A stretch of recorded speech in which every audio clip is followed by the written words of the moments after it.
Hello, आप सभी का स्वागत है द प्रॉम्प्ट कोडर में। आई होप कि आप सभी लोग अच्छे होंगे और आप लोगों की एग्ज़ाम की तैयारी बहुत अच्छे चल रही होगी। तो द प्रॉम्प्ट कोडर यहाँ पे आपको आर ई आर का यूनिट 2 आप रिवीजन करवाएगा। यूनिट 1 की वीडियो अपलोड हो चुकी है, यूनिट 2 भी बहुत जल्द हो जाएगा।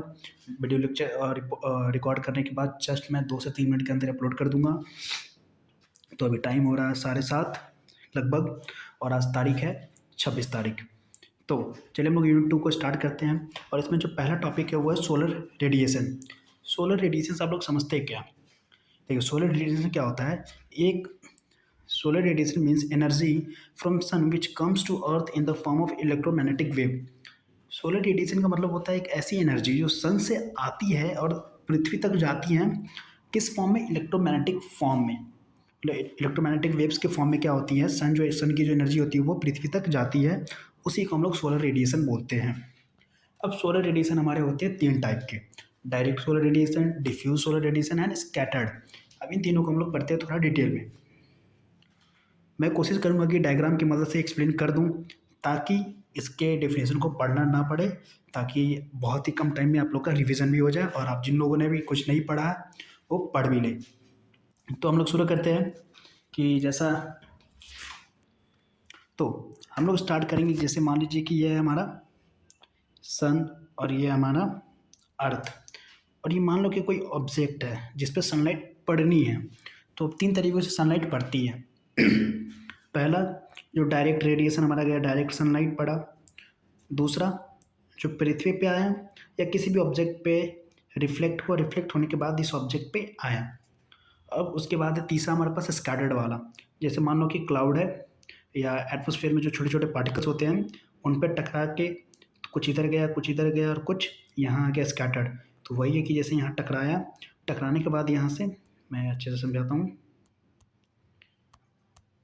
जैसे मान लो कि यहाँ बादलों पर टकराया, कुछ लाइट इधर गई, कुछ लाइट इधर गई और कुछ लाइट यहाँ पे पड़ी। इसी को बोलते हैं हम लोग डिफ्यूज्ड। मतलब 3 तरीके को, तो डायरेक्ट, रिफ्लेक्टेड और डिफ्यूज, जो कि स्कैटर्ड को डिफ्यूज हम लोग बोलते हैं। तो आप लोग बहुत ही आसानी तरीके से समझ गए होंगे कि 3 टाइप्स ऑफ सोलर रेडिएशन कौन कौन से हैं।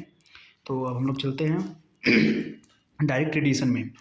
डायरेक्ट रेडिएशन में क्या होता है, जो भी सन की जो रेज होती हैं, जो डायरेक्टली सन से आती हैं, वो डायरेक्ट जो भी ऑब्जेक्ट होता है, जैसे इसके एग्जांपल एक तरीके से हम लोग देखिए, जैसे मान लीजिए कि हम लोग कपड़ा सुखा रहे हैं, धूप में टांग के, सनलाइट पड़ती है, सूखती है, तो हमारा डायरेक्ट रेडिएशन, हम लोग डायरेक्ट सन एनर्जी को हम लोग यूज़ करते हैं वहाँ पे। फिर आता है हमारे पास diffuse, the rays which comes after getting scattered in the atmosphere. Atmosphere में तितर बितर होने के बाद, जैसे मान लो कि एयर पार्टिकल्स हैं, सनलाइट आई, यहाँ पे टकराई, टकराने के बाद कुछ सनलाइट इधर गई कुछ आके यहाँ ऑब्जेक्ट पे लग गई, तो ये डिफ्यूज़ होता है। और इसकी जो एफिशिएंसी होती है, जैसे मान लो कि इसकी एफिशिएंसी यहाँ पे 100% थी, 20% इधर गया तो 80% यहाँ पे आया, 80% नहीं 50% आया, और इधर कुछ 30% इधर स्कैटर्ड हो गया, मतलब इधर उधर सनलाइट चली आती हैं। अब स्कैटर्ड वाले की जो एग्जांपल मैं बताता हूँ, जैसे मान लो कि बाहर धूप निकली हुई है, आप लोग घर के अंदर हैं, लाइटें बंद हैं, फिर भी सनलाइट थोड़ी बहुत आती है, तो वो जो लाइट और जो सनलाइट जो आती है, जिसकी वजह से घर में रोशनी रहती है, वो डिफ्यूज ही होता है हमारा। फिर हम लोग पढ़ते हैं रिफ्लेक्टेड। रिफ्लेक्टेड तो बहुत ईजी है कि किसी भी एक ऑब्जेक्ट से टकराया, टकराने के बाद बाउंस बैक हुआ, उसके बाद जो ऑब्जेक्ट ऊपर वो होता है रिफ्लेक्टेड। सोलर रेडिएशन का जो एग्जांपल है, जैसे कि drying of clothes and crops, जो भी हम लोग क्रॉप्स या जो भी कपड़े होते हैं वो सुखाते हैं, और उसके बाद होता है इसका जो यूज़ होता है सोलर डिसैलिनेशन में भी यूज़ करते हैं हम लोग। अब सोलर रेडिएशन का इम्पोर्टेंस क्या क्या है, तो जैसा कि हमको पता है कि जो सोर्स ऑफ जो सॉरी जो सोलर रेडिएशन हमारा प्राइमरी सोर्स ऑफ एनर्जी है, किसके लिए? सोलर थर्मल के लिए। सोलर में हम लोग जानते हैं कि मोस्टली हम लोग किस चीज़ का यूज़ करते हैं? सनलाइट का यूज़ करते हैं। और सेकेंड है इसका इंपॉर्टेंस की use to generate clean and renewable power. जो भी हम लोग इलेक्ट्रिसिटी जनरेट करते हैं, हम लोग इससे जनरेट करते हैं, जो कि क्लीन होता है, रिन्यूएबल होता है, एनर्जी नेचर को हार्म भी नहीं करता, जो कि पॉल्यूशन को रिड्यूस भी करता। फिर हमारा ये इंपॉर्टेंट इसलिए है कि सोलर हीटिंग के लिए हम लोग इसका यूज़ करते हैं, इलेक्ट्रिसिटी जनरेशन में यूज़ होता है, और अब पेड़ पौधों को फोटोसिंथेसिस में भी मदद करता है हमारा ये सोलर रेडिएशन। अब यहाँ पे एक तरीके से कह सकते हैं कि इम्पोर्टेंट टॉपिक है हमारे लिए flat plate collector, FPC collector, sorry collector बोल दिया मैंने, कलेक्टर। एफपीसी होता क्या है? फ्लैट प्लेट कलेक्टर एक सोलर थर्मल डिवाइस होता है जो क्या करता है, सोलर रेडिएशन को ऑब्जर्व करता है, उसको कन्वर्ट करता है लो टू मीडियम टेम्परेचर हीट, लगभग ऑलमोस्ट नियर अबाउट 100 डिग्री तक ये क्या करता है, जो भी सन की एनर्जी आती है उसको कन्वर्ट कर देता है लो टू मीडियम टेम्परेचर, मतलब हीट में कन्वर्ट कर देता है। अब इस हीट का जो यूज़ होता है मेनली वाटर हीटिंग, जैसे गर्म जगह होती है, जो ठंड जगह होती है उसको गर्म, जो स्पेस को गर्म करने के लिए जो हम लोग गर्म हवा, गर्म पानी जो भी यूज़ करते हैं, हम लोग उसमें इसका यूज़ करते हैं इंडस्ट्रियल एरिया में, जहाँ पे लो टेम्परेचर पानी चाहिए होता है, या कुछ सॉरी, जहाँ पे जो लो टू मीडियम टेम्परेचर चाहिए होता है, हम लोग वहाँ यूज़ करते हैं इंडस्ट्रियल एरिया में। अब इसका ये डायग्राम है जिसमें हमारा यहाँ पे सोलर रेडिएशन आ रहा है, ये हमारा ग्लेजिंग होता है ऊपर से, नीचे हमारा एब्जॉर्बर प्लेट होता है जहाँ पे सनलाइट को एब्जॉर्ब करने के बाद क्या करते हैं, उसको लो टू मीडियम हीट में कन्वर्ट करते हैं। ये आउटफ्लो होता है यहाँ से, और हमारे यहाँ से इनफ्लो होता है, जो भी लिक्विड हम लोग डालते हैं ये किसी एक एंगल पे रखा जाता है, और यहाँ पे इंसुलेशन रखा जाता है। अब पढ़ते हैं कि सबका काम क्या है, ताकि हम लोग इस डायग्राम को अच्छे से समझ सकें। मेन कंपोनेंट पहला होता है ट्रांसपेरेंट कवर। एक ट्रांसपेरेंट कवर लगा होता है जो क्या करता है, सोलर रेडिएशन के अंदर आने देता है। जो सोलर रेडिएशन होता है ना, उसको क्या करता है, वो अंदर आने देता है, मतलब डिवाइस के अंदर एंटर करने देता है, ताकि जो हीट लॉस होता है वो रिड्यूस हो जाए, ताकि वो रिफ्लेक्ट करके बाहर इधर उधर ना भाग जाए। फिर हमारे पास जो ये ऑब्जर्वर प्लेट है, हमारे पास ये वाला जो प्लेट है, उसका काम क्या है, सोलर रेडिएशन को ऑब्जर्व करता है और हीट में कन्वर्ट करता है। फिर हमारे पास इंसुलेशन, हीट लॉस को बॉटम साइड से, और जैसे कि डायग्राम में देख सकते हैं, ये जो बॉटम साइड है, हीट लॉस यहाँ से ना हो, जो भी हीट आए इसके अंदर वो यूज़ किया जा सके, ताकि लॉस ना हो, उसके लिए हम लोग क्या करते हैं, इंसुलेशन का हम लोग यूज़ करते हैं। फिर आता है बॉक्स या आउटर केसिंग। जो भी आउटर केसिंग है हमारा, वो तो जानते हैं कि केसिंग हमारा क्या करता है, जैसे फ़ोन में जो कवर लगाते हैं वो केस होता है, एक तरह से क्या करता है, हमारे फ़ोन को प्रोटेक्ट करता है। तो यही चीज़ है कि सपोर्ट और प्रोटेक्ट करता है पूरे होल सिस्टम को। I think spelling mistake, whole system यहाँ पे। अब देखते हैं कि काम कैसे करता है वर्किंग। जो सन से आने वाली सोलर रेडिएशन, मतलब जो सन की जो एनर्जी होती है, वो ग्लास कवर से पास होती है, वो ग्लास कवर पे आता है, उससे पास होता है। रेडिएशन ऑब्जर्वर प्लेट क्या करता है, और जो भी सनलाइट आती है वो रेडिएशन जो ऑब्जर्वर प्लेट पे होता है उस पर वो सनलाइट पड़ती है, जो ब्लैक कोटिंग की वजह से क्या होता है, ज़्यादा हीट एब्जॉर्ब करती है। अब जैसे बताया कि ऑब्जर्वर प्लेट ऐसा बना होता है कि लाइट को रिफ्लेक्ट नहीं किया होता, वो तो ब्लैक कोटिंग की जाती है। और हम लोग जानते हैं कि black colour very good observer of sunlight, तो सनलाइट को ऑब्जर्व करता है बहुत अच्छे तरीके से। फिर उसके बाद क्या करता है, ऑब्जर्वर प्लेट हीट होती है, जब ऑब्जर्वर प्लेट सनलाइट को एब्जॉर्ब करती है, तो जाहिर सी बात है जब हीट को एब्जॉर्ब करेगी तो मेटल हमारा या जो भी प्लेट है वो खुद भी हीट होगा। हीट होने के बाद क्या होता है, फ्लूइड ट्यूब को ट्रांसफ़र करती है, जो इसके अंदर जो फ्लूइड ट्यूब लगा हुआ था, आई थिंक मैंने मेंशन नहीं किया था, जो आप देख सकते हैं जो ट्यूब लगा हुआ है, इसको ट्रांसफ़र की जाती है जो भी हीट होता है। अब एक sorry, I am really sorry, हम लोग समझते हैं ऐसे कि जैसे मान लो कि हमारे पास एक ये पाइप है, अब ये पाइप है हमारे पास, तो ये हमारे पास हो गया ऑब्जर्वर प्लेट। मान लो कि सनलाइट इस पे आ रही है, ये एब्जॉर्ब कर रहा है, तो ये हीट भी होगी, और यहाँ पे पाइप है और इसके अंदर हमने पानी डाला हुआ है, तो जाहिर सी बात है कि ये हीट होगा, तो इसके अंदर जो लिक्विड है वो भी हीट होगा। तो वही चीज़ वहाँ पे यहाँ पे लिखी हुई है कि हीट फ्लूइड को, वो जो हीट होती है ट्रांसफ़र की जाती है हीट ट्यूब्स के अंदर, जिसके अंदर जो भी फ्लूइड होता है उसको हॉट करने के लिए या हीट करने के लिए। अब क्या होता है, जो भी हीटेड फ्लूइड होता है उसके अंदर वो स्टोरेज टैंक या डायरेक्ट एप्लीकेशन के लिए यूज़ होता है। जो भी हीट, जैसे पानी अगर गर्म हो गया है तो उसको हम डायरेक्ट यूज़ कर सकते हैं। अब इंसुलेशन हीट लॉस को रिड्यूस करता है, इसीलिए एफिशिएंसी इंप्रूव होती है। अब हम लोग करते हैं solar thermal power plant. Solar thermal power plant होता क्या है? आप लोग, बहुत लोग होते हैं इसमें गलत लिख के आ जाते हैं, ये सोलर सेल नहीं है, ये सोलर थर्मल पावर प्लांट है। सोलर सेल पावर प्लांट अलग चीज़ होती है, सोलर थर्मल पावर प्लांट दोनों अलग अलग चीज़ें होती हैं। सोलर सेल में हम लोग सोलर का यूज़ करते हैं जो डायरेक्ट सनलाइट को इलेक्ट्रिसिटी में कन्वर्ट करता है, और इसमें हम लोग यूज़ तो करते हैं सोलर पैनल्स का, लेकिन डायरेक्ट इलेक्ट्रिसिटी प्रोड्यूस नहीं करते हम लोग, उससे क्या करते हैं, हीट प्रोड्यूस करते हैं, जिससे स्टीम बनता है। स्टीम बनने के बाद क्या होता है, टरबाइन पे लगता है। जो प्रोसेस सदियों से चला आता है कि टरबाइन पे स्टीम लगती हैं, टरबाइन नचता है, जनरेटर से कपल होता है, शाफ्ट के थ्रू जनरेटर नचता है, मैकेनिकल को इलेक्ट्रिकल में कन्वर्ट करता है। ये सारी प्रोसेस वही चीज़ रहती है, बस हम लोग इसमें सोलर का यूज़ करते हैं लिक्विड को हीट करने के लिए। तो हम लोग इसको पढ़ते हैं, solar thermal power plant is a power generation system. एक पावर जनरेशन सिस्टम होता है जिसमें हम लोग सोलर रेडिएशन मतलब सन की हीट को कंसंट्रेट करके हाई टेम्परेचर हीट प्रोड्यूस करते हैं। जैसे मान लो कि सनलाइट आ रही है, इसमें हम लोग मिरर का भी यूज़ कर सकते हैं या कोई भी ग्लास का यूज़ कर सकते हैं या सोलर पैनल का भी यूज़ कर सकते हैं हम लोग। इसमें क्या होता है, पैराबोलिक शेप में हमारा एक कटोरा शेप मतलब कटोरा शेप में बना जाए। जैसे सनलाइट आया, इस पे आया, इस पे आया, और यहाँ पे जो लिक्विड लगी होती है एक पाइप होती है जिसको गर्म करता है। हम लोग आगे डायग्राम में देखेंगे। कंसंट्रेट करने को मतलब समझते हैं कि फोकस करता है। जैसे मान लो कि ये बहुत सारा सनलाइट आ रहा है और ये एक मिरर पे ऐसे पड़ा और मिरर को हम लोग ऐसे अलाइन किए हुए हैं कि इसका सारा एक डायरेक्शन में जा रहा है। तो समझ लो कि इतने सारे हीट एक जगह पर ट्रांसफर होंगे तो एफिशिएंसी कितना बढ़ेगा। इससे हम क्या करते हैं, लिक्विड को हीट करते हैं जिससे स्टीम बनती है। तो हम लोग यहाँ पे देख सकते हैं कि कंसंट्रेट करके हाई टेम्परेचर हीट प्रोड्यूस की जाती है। हीट क्या करता है हमारा, हीट हमारा स्टीम प्रोड्यूस करता है। यहाँ पे जो भी हीट होता है स्टीम प्रोड्यूस करता है। जैसे मान लो कि ये स्टीम प्रोड्यूस हुआ, ये स्टीम प्रोड्यूस होने के बाद ये हमारा टरबाइन है, टरबाइन पे लगता है, ये हमारा कपल होता है जनरेटर से। जब ये टरबाइन ऐसे घूमता है तो हमारा जनरेटर पे घूमता है और यहाँ पे हमारा मैकेनिकल एनर्जी होता है, मैकेनिकल को इलेक्ट्रिकल में कन्वर्ट करता है, इलेक्ट्रिसिटी हम लोग यूज़ करते हैं अपने घरों में। यही प्रोसेस है। तो हम लोग डायग्राम देखते हैं। अब ये सारी चीज़ें तो बहुत सिंपल हैं, हम पहले यहीं से शुरू करते हैं। हमारे पास एक होता है सिलेंड्रिकल पैराबोलिक कलेक्टर। अब जैसे मान लो कि सनलाइट ऐसे आया, इस पे लगा, लगने के बाद क्या होता है ना, जस्ट अ सेकेंड, जैसे मान लो कि सनलाइट ऐसे आया, टकराने के बाद क्या हुआ, ऐसे इस यहाँ पे लिक्विड पाइप होती है। जैसे सनलाइट आया ऐसे टकराया, सनलाइट आया आया है, और जैसे यहाँ से भी सनलाइट आया तो इस पे लगा, इस पे लगा, कंसंट्रेट होती है मतलब फोकस होती है यहाँ पे। तो आप लोग देख सकते हैं कि यहाँ से शुरू करते हैं, स्टोरेज टैंक से पानी आया, मोटर इसको पंप किया, पंप करने के बाद यहाँ इस ट्यूब तक फैलाया। अब यहाँ से सनलाइट आई, इस पर पड़ी तो ये हीट होना शुरू हुआ।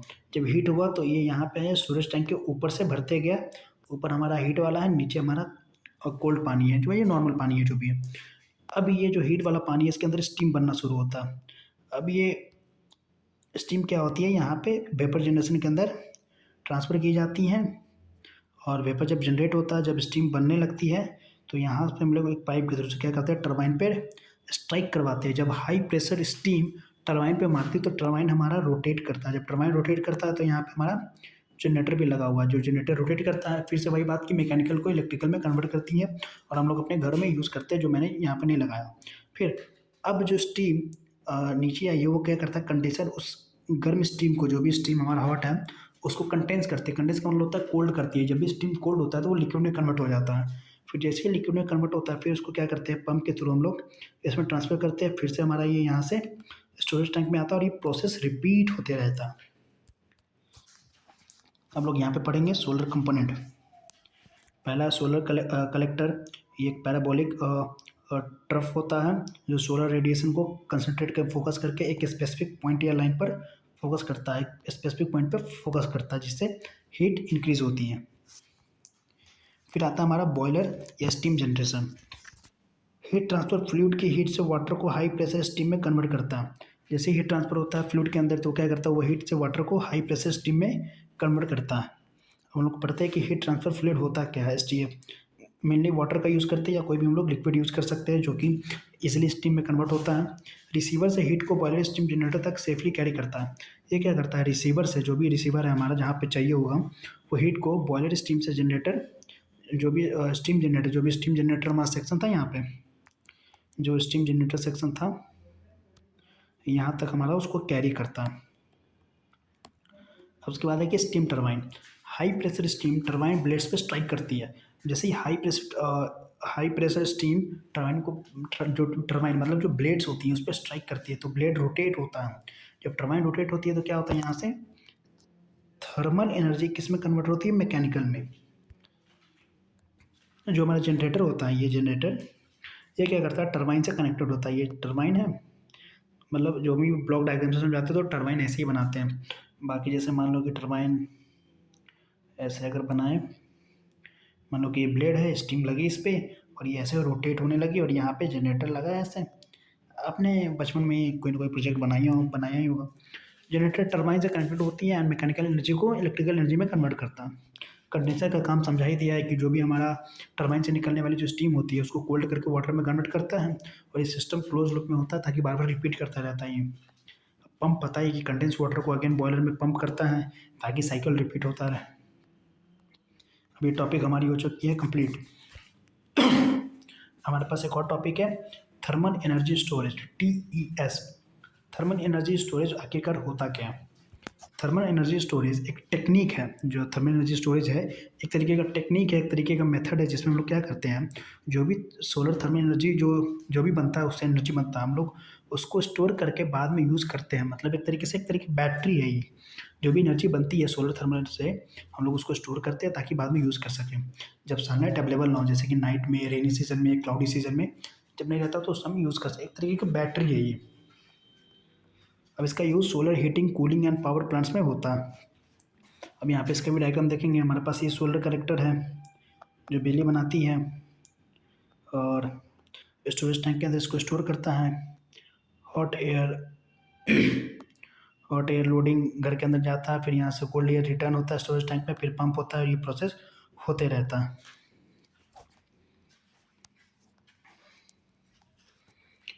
आप लोग गलत मत समझ लीजिए कि एनर्जी को स्टोर करता है। यहाँ पे क्या होती है ना, एक प्रोसेस होती है। जैसे मान लो कि जो भी हम लोग पढ़े थे वहाँ पे सोलर थर्मल में, तो वो क्या करता है, लिक्विड को गर्म कर रहा था। तो ये सेम चीज़ करता है यहाँ पे। जैसे ये फिर कंसनट्रेटेड वाला जैसे यहाँ पे आया, ऐसे लिक्विड वो पाइप लगी हुई है, इसके अंदर कोई लिक्विड गर्म होता है, तो ये गर्म को ऊपर से स्टोर करते जाता है। और जो भी हॉट एयर होता है उसको हम लोग क्या करते हैं, घर में यूज़ कर सकते हैं, जो भी हमारा यूज़ करने लगे, जैसे कि स्पेस हीटिंग में यूज़ करते हैं या जो भी हमारे काम लायक है। बाकी अगर जो भी ठंडा हो जाता है तो पंप की मदद से क्या करते हैं, फिर इसको प्रोसेस ऐसे ऐसे बार बार रिपीट करते रहते हैं। ये चार्जिंग लूप है हमारा और ये है हमारा डिस्चार्जिंग लूप। यहाँ पे ये चार्ज होता है और यहाँ पे ये डिस्चार्ज। डिस्चार्ज का मतलब होता है यहाँ पे यूज़ होता है और यहाँ पे ये बनता है, जनरेट होता है। अब types of thermal energy storage, किस किस टाइप के थर्मल एनर्जी स्टोरेज हमारे पास है। पहला सेंसिबल हीट स्टोरेज। इसमें जो टेम्परेचर चेंज के थ्रू से हीट स्टोरेज होती है। जो भी टेम्परेचर चेंज होता है, लेकिन जैसे लाइक टेम्परेचर बढ़ी घटी, जो भी टेम्परेचर डिफरेंस है उसकी वजह से हीट को स्टोर होते हैं इसमें। जैसे कि hot water tank in solar water heater. फिर हमारे पास latent heat storage. Latent heat का मतलब होता है कि जब फेज चेंज होते हैं, जैसे जो भी फेज चेंज मटेरियल्स होते हैं, जैसे PCM जो भी हम लोग यूज़ करते हैं, कि फेज चेंज जैसे सॉलिड से लिक्विड, लिक्विड से सॉलिड में जब कन्वर्जन होता है तो उस पर जो हीट स्टोर होती है या रिलीज होती है उसी को हम लोग बोलते हैं लेटेंट हीट स्टोरेज। तीसरा हमारे पास थर्मोकेमिकल स्टोरेज। थर्मोकेमिकल स्टोरेज क्या होता है, रिवर्सिबल केमिकल रिएक्शन से हीट स्टोर होती है। जो भी केमिकल रिएक्शन होता है ना, जो रिवर्सिबल केमिकल रिएक्शंस होती है, तो उसके अंदर साथ साथ जब भी कोई केमिकल रिएक्शंस होती है तो उसके साथ क्या होता है, एक हीट हमारा बाहर निकलता है। तो उसी हीट को जब लोग स्टोर करते हैं तो वो होता है हमारा थर्मोकेमिकल स्टोरेज। अब हम लोग देखते हैं working of thermal energy storage, मतलब थर्मल एनर्जी स्टोरेज कैसे काम करता है। सोलर कलेक्टर हीट प्रोड्यूस करती है। सोलर कलेक्टर हमारा हीट प्रोड्यूस किया। हीट स्टोरेज मीडियम जैसे कि वाटर, पेन या मोल्टन सॉल्ट में स्टोर होती है, मतलब वाटर इस सब के फॉर्म में स्टोर होती है। जब हीट चाहिए होता है तो स्टोर एनर्जी रिलीज होती है। जब भी हमको हीट चाहिए होता है तो जो स्टोर एनर्जी होती है उसको रिलीज किया जाती है। जो भी रिलीज हीट से जो रिलीज हीट हुआ, जैसे कि हमने बताया कि स्पेस हीटिंग कर सकते हैं, कूलिंग या सिस्टम जनरेशन, कुछ भी स्टीम जनरेशन हम लोग उससे बना सकते हैं। अब कहाँ कहाँ यूज़ होता है, ये हमारा सोलर वाटर हीटिंग सिस्टम में यूज़ होता है। सोलर थर्मल पावर प्लांट पे यूज़ होता है। जैसे भी जो भी इसका एनर्जी होता है उसको हम लोग स्टोर करते हैं। सोलर एयर कंडीशनिंग मतलब ठंडा में यूज़ होता है। हम लोग ठंडा हवा के लिए भी यूज़ कर सकते हैं। इंडस्ट्रियल प्रोसेस हीट पे भी, जहाँ पे इंडस्ट्रियल में जो भी हीट प्रोसेसिंग होती है वहाँ पे भी हम लोग इसको यूज़ कर सकते हैं। अब हम लोग पढ़ते हैं application of solar thermal energy. Solar thermal energy का यूज़ सोलर रेडिएशन को हीट में जो जैसे कि जानते हैं कि जो भी सोलर थर्मल एनर्जी क्या करता है, जो भी सन की जो एनर्जी होती है, जो सन की जो हीट होती है उसको क्या करता है, उसको कन्वर्ट करके यूज़ किया जाता है। सन की हीट को, एनर्जी को हम लोग कन्वर्ट करके यूज़ करते हैं। इस हीट का एप्लीकेशन डोमेस्टिक मतलब घरेलू इंडस्ट्रियल एरिया में power generation and cooling system में यूज़ होता है। और इसकी मेजर एप्लीकेशन देखते हैं, जैसे डोमेस्टिक में कहाँ यूज़ करते हैं, जैसे सोलर वाटर हीटर। जो सोलर वाटर हीटर होता है जिसमें जैसे कि नहाने के लिए, कपड़े धुलने के लिए हम गर्म पानी का यूज़ करते हैं, वहाँ पे हम लोग सोलर वाटर हीटर का यूज़ कर सकते हैं। फिर आता है हमारा स्पेस हीटिंग। जैसे कि कहीं जो ठंडी जगह है, जैसे कि अभी ठंडी का टाइम चल रहा है, तो हम लोग उसकी वजह से क्या कर सकते हैं, स्पेस हीटिंग भी कर सकते हैं। और हम लोग स्विमिंग पूल हीटिंग मतलब गर्म पानी को स्विमिंग पूल में डालना है तो हम लोग यहाँ पे भी यूज़ कर सकते हैं। फिर सेकंड है हमारा इंडस्ट्रियल एप्लीकेशन। इसमें जो प्रोसेस हीट होती है, जैसे टेक्सटाइल, फूड प्रोसेसिंग, डेयरी, इन सब चीज़ों में जो भी हीट की रिक्वायरमेंट होती है वहाँ पे हम लोग यूज़ करती हैं। और इसका जब यूज़ करते हैं हम लोग क्रॉप्स को सुखाने के लिए, फूड प्रोडक्ट्स में हम लोग यूज़ करते हैं इसका। Boiler feed water pre heating में हम लोग भी यूज़ करते हैं इसका। फिर तीसरा हमारा power generation, solar thermal power plant में भी इसका हम लोग यूज़ करते हैं। चौथा है हमारा solar cooling and air conditioning. जो एब्जॉर्प्शन रेफ्रिजरेशन सिस्टम में हम लोग इसका यूज़ करते हैं। सोलर हीट से कूलिंग इफेक्ट प्रोड्यूस होता है, जो भी सोलर हीट होता है उससे क्या होता है, कूलिंग इफेक्ट प्रोड्यूस होता है। होटल्स में यूज़ होता है, हॉस्पिटल्स में यूज़ होता है। एग्रीकल्चर में हम लोग क्या करते हैं, सोलर ड्रायर्स यूज़ करते हैं क्रॉप्स को सुखाने के लिए। ग्रीन हाउस हीटिंग में भी हम लोग यूज़ करते हैं। और सॉइल वार्मिंग, जैसे ज़मीन को गर्म करना है तो हम लोग वहाँ भी यूज़ करते हैं। हम लोग देखते हैं कि सोलर थर्मल एनर्जी का लिमिटेशंस आखिर है क्या। Solar thermal energy clean and renewable है, लेकिन प्रैक्टिकल इम्प्लीमेंटेशन में कुछ टेक्निकल एंड इकोनॉमिक लिमिटेशन। जैसे हमको पता है कि जो सोलर थर्मल है वो रिन्यूएबल सोर्स ऑफ एनर्जी है, क्लीन एनर्जी प्रोवाइड करता है, लेकिन फिर भी कुछ ना कुछ दिक्कतें होती हैं, तो उनको हम लोग इसमें देखेंगे। पहला है कि वेदर डिपेंडेंसी। सबको पता है, ये कॉमन सेंस की बात है कि जो सनलाइट होती है उस पर डिपेंडेंट है हमारा पूरा सोलर वाला। तो हम लोग क्या करते हैं इसमें, जो वेदर डिपेंडेंट मतलब वेदर के ऊपर डिपेंड करना पड़ता है। अगर ज़्यादा गर्मी है तो ज़्यादा एफिशिएंसी मिलेगी, ज़्यादा इलेक्ट्रिसिटी हम लोग प्रोड्यूस कर पाएंगे। रेनी सीजन है तो उसकी एफिशिएंसी कम हो जाती है, नाइट में लगभग 0 के बराबर रहती है। क्लाउडी सीजन में, बरसात के टाइम में लगभग ना के बराबर ही रहती है। और अगर किसी ने अगर सोलर पैनल लगवाया हो अपने घर में तो बहुत ज़्यादा कॉस्टली पड़ता है, हाई इनिशियल कॉस्ट होती है। उसके बाद आता है एनर्जी स्टोरेज प्रॉब्लम। हमको पता है कि जैसे सन की जो एफिशिएंसी मतलब जो सन की जो लाइट होती है वो कभी ज़्यादा होती है, कभी कम होती है।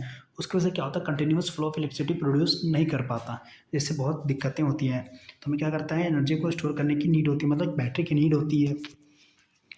फिर होता है लार्ज लैंड रिक्वायरमेंट। अगर आपने घर पे लगवाया होगा तो छोटी जगह पर अगर लगवाएंगे तो ज़्यादा नहीं करता है। जैसे देखते हैं कि बहुत जगह पे पूरे छत पे लगा होता है, फिर भी वो पूरे घर का लोड नहीं सह पाता, मतलब उसको बहुत ज़्यादा स्पेस की रिक्वायरमेंट होती है ताकि बहुत बड़े पैनल पे लग सकें। और उसके बाद जो ओवरऑल एफिशिएंसी होती है उसकी बहुत ही कम होती है, हीट लॉसेस होता है, हीट का इधर उधर चले जाना, ओवरऑल एफिशिएंसी की बहुत कम हो जाती है। और मेंटेनेंस इशू भी होता है, जैसे कि उसके ऊपर जो मिरर्स होती हैं उसको बार बार साफ़ करना पड़ता है, रेगुलर क्लीनिंग चाहिए। और उसके बाद होता है लोकेशन डिपेंडेंसी, मतलब लोकेशन के ऊपर भी काम करता है। जैसे मान लो कि हम लोग ऐसे जगह सोलर लगा दिए जहाँ पे कहीं सन की लाइट पड़ती ही नहीं है, तो ये भी एक बहुत बड़ी दिक्कत वाली बात है। अब एक टॉपिक है फोकसिंग एंड कंसंट्रेटिंग कलेक्टर्स। जैसा कि हमने उसमें पढ़ा था सोलर थर्मल वाले में, कि एक कंसंट्रेटेड हमारा कलेक्टर होता है जिस पर सनलाइट पड़ती है और वो हीट करता है लिक्विड को। तो इसमें देखते हैं थोड़ा सा क्या है ये। फोकसिंग और कंसंट्रेटिंग सोलर कलेक्टर और दो थर्मल कलेक्टर्स, जो मतलब वैसे थर्मल कलेक्टर्स जो मिरर्स या लेंसेज की हेल्प से क्या करता है, जो सन की जो लाइट या सन की जो एनर्जी होती है उसको एक स्मॉल एरिया पे क्या करते हैं, फोकस करते हैं या कंसंट्रेट करते हैं। इस कंसंट्रेशन से क्या होता है, जो भी टेम्परेचर होता है, जो जो हीट होती है वो 300 से 1000 डिग्री ज़्यादा और प्रोड्यूस होती है। अब इसका स्ट्रक्चर देखते हैं, कुछ इस प्रकार होता है। ये पैराबोलिक शेप में होता है, जैसे सनलाइट ऐसे पड़ी और यहाँ से रिफ्लेक्ट होके इस जो भी हमारा रिसीवर ट्यूब है उसके ट्यूब के ऊपर पड़ता है हमारा। ये देखो, ये ट्यूब पे पड़ी, इधर से लाइट आई, इस ट्यूब पे पड़ी, इधर से लाइट आई और इस ट्यूब पे पड़ी। जब इस ट्यूब पे पड़ता है तो इस ट्यूब की जो हीट होती है बहुत ज़्यादा बढ़ जाती है, और इसके अंदर जो भी फ्लूइड होता है वो भी गर्म हो जाता है। इधर से फ्लूइड डालते हैं और इधर से निकालते हैं तो गर्म होकर निकलता है। और ये हमारा रिफ्लेक्टर है हमारा, और ये सभी तो स्टैंड है कि उस पर खड़ा है। लगभग ख़त्म ही है अब देखते हैं कैसे काम करता है। सनलाइट को कलेक्ट या कंसंट्रेट करता है, रिफ्लेक्टिंग मिरर जो कि पैराबोलिक शेप यूज़ होते हैं इसके अंदर। रिसीवर ऑब्जर्वर पर फोकस पर होता है, मतलब जो भी रिसीवर या ऑब्जर्वर होता है वो फोकस मतलब एकदम सेंटर पे होता है। हाई टेम्परेचर एप्लीकेशंस के लिए सूटेबल होता है, जहाँ पे भी हाई टेम्परेचर चाहिए वहाँ पे ये यूज़ कर सकते हैं हम लोग। मोस्टली डायरेक्ट सोलर रेडिएशन पर ही वर्क करता है। अब सोलर रेडिएशन 3 टाइप के होते हैं, रिफ्लेक्टेड, डिफ्यूज़्ड और डायरेक्ट। तो ये ज़्यादातर किस पे काम करता है? डायरेक्ट पे। देखिए डायरेक्ट सनलाइट आई, रिफ्लेक्ट होके यहाँ पे चली गई। तो यूनिट 2 भी खत्म हो चुका है, यूनिट 1 ऑलरेडी अपलोड हो चुका है, यूनिट 3, 4, 5 बहुत ही जल्द अपलोड कर दी जाएगी एग्ज़ाम से एक दिन पहले। जिस किसी को भी रिवीजन करना है वो यहाँ से कर सकते हैं। अब बात आती है इसकी नोट्स की। अगर किसी को भी नोट्स चाहिए तो उसको सिंपली क्या करना है, उसको जाना है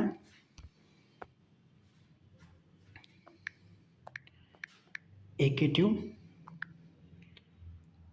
रैंकर्स पे। तो AKTube रैंकर सर्च करेंगे, टॉप पे ही आएगा वेबसाइट, और यहाँ पे आप क्लिक करते हैं। यहाँ पे जैसे ही आप क्लिक करेंगे वेबसाइट ओपन हो जाएगा हमारा यहाँ पे। अब आपको कहाँ पे जाना है, ये जो प्रीमियम स्टोर दिख रहा होगा इस पर आपको क्लिक करना है। प्रीमियम स्टोर पे हम लोग क्लिक करेंगे। अब यहाँ पे देख सकते हैं कि आप लोग यहाँ से नोट बाई करने को ऑप्शन दे रहा। तो आप लोग जैसे RER का यूनिट 2 हो गया तो यूनिट 1 2 सेलेक्ट करेंगे, जो भी पेमेंट करना हम लोग पे कर देंगे यूनिट पे। ये आपको पेमेंट गेटवे के लिए पास लेके जाएगा, आप यहाँ से पेमेंट कर देंगे। या अगर आप पाँचों यूनिट का एक साथ लेना चाहते हैं तो बाई फुल सब्जेक्ट आपको सिर्फ 44 रुपीज़ में मिलेगा। यहाँ पे 6 रुपये का डिस्काउंट मिलता है एक साथ खरीदने पे। अगर आप चाहते हैं तीनों सब्जेक्ट AI, क्लाउड कंप्यूटिंग और RER का, तो वो आपको सीधा मिलेगा 121 रुपये में। आप बहुत बचत करते हैं यहाँ पे। मेगा बंडल है हमारा यहाँ पे, आप लोग खरीद सकते हैं इसको। अगर किसी को दिक्कत आ रही है खरीदने में, बाई करने में दिक्कत आ रही है कि कुछ पेमेंट इशू आ रहा है, तो वो डायरेक्टली कॉन्टैक्ट कर सकते हैं हमारे नंबर पे, या जो AKTube रैंकर्स की जो इंस्टा ID है आप लोग वहाँ पे भी मैसेज कर सकते हैं, DM कर सकते हैं, या वेबसाइट में भी कॉन्टैक्ट का ऑप्शन है, वहाँ पे भी आप लोग जा सकते हैं। तो मिलते हैं फिर यूनिट 3 में।